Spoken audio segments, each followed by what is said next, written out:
India's Great Escape at Old Trafford, a test of character, grit, and unyielding spirit. In the heart of Manchester, beneath the graying skies and the fierce scrutiny of history, India pulled off one of the most audacious fightbacks in recent memory. What began as a test teetering towards a crushing defeat slowly transformed into a tale of resilience, endurance, and silent heroism. The fourth test at Old Trafford didn't just end in a draw. It was a hard-earned survival story, a masterclass in mental fortitude, and a stark warning. India does not go quietly.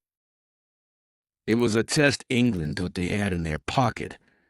At 1-for-2 in the second innings, with 300 runs still to climb just to level the scores, India looked like a team out of breath. Rishabh Pant was ruled out, their bowlers were spent, and the crowd had begun to anticipate a swift finish. But where others saw an ending, India saw a beginning. And that beginning came with the calm defiance of Shubman Gill. Gill, already a man reborn this series, played like a captain possessed. He faced down the new ball, stared into England's eyes, and refused to blink. Every shot was a declaration. India would not fold. Partnering first with the seasoned K.L. Rahul, Gill stitched a partnership worth 188 runs. Their stand wasn't just about survival, it was about shifting momentum, frustrating the bowlers, and tilting the psychological scales back toward the visitors. As Rahul fell just short of a century, the next phase of resistance began.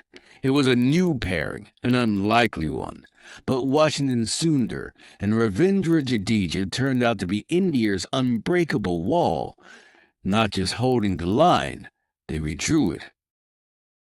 Both men batted with poise and patience, wearing down England's bowlers through 143 overs in the second innings. Together, they added 203 unbroken runs and ensured that India walked away not bruised but buoyed.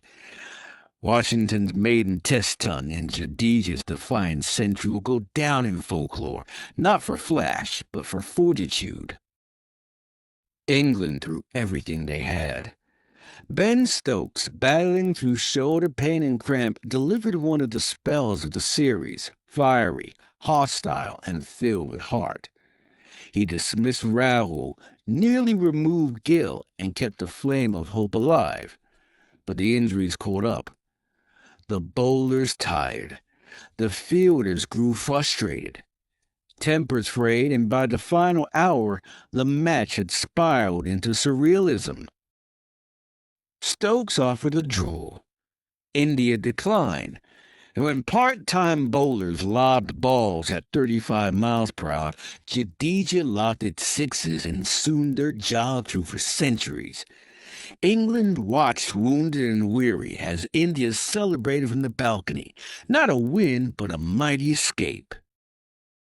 What made it all the more remarkable was the context. India had spent over 250 overs in the field. Their fast bowlers were hobbling, and their talismanic keeper batter Pant had exited the stage injured after his act of bravery. Yet out came a team not resigned to fate but determined to right a wrong. From Rude's record-breaking 150 to Stokes' heroics, from Gill's consistency to the indomitable spirit of George Washington, this test had everything except a result. And that, in the end, is what made it poetic. As the teams head to the Oval for the finale, the series stands at 2-1.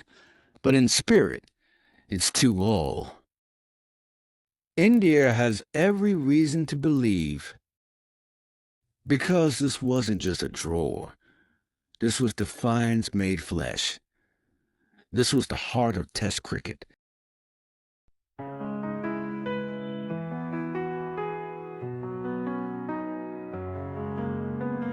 And every heartbeat feel the roar. With bat and ball, we're legends born.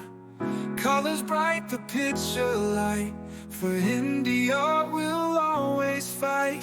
From Delhi to the coastlines wide, the cheers are loud like ocean's tide.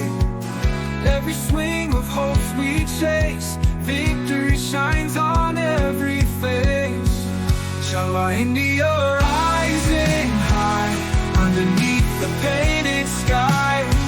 With every chant the spirits soar, creating hearts forevermore. Spinning dreams like stars at night, swinging beams pure dynamite, filled with blazing glory.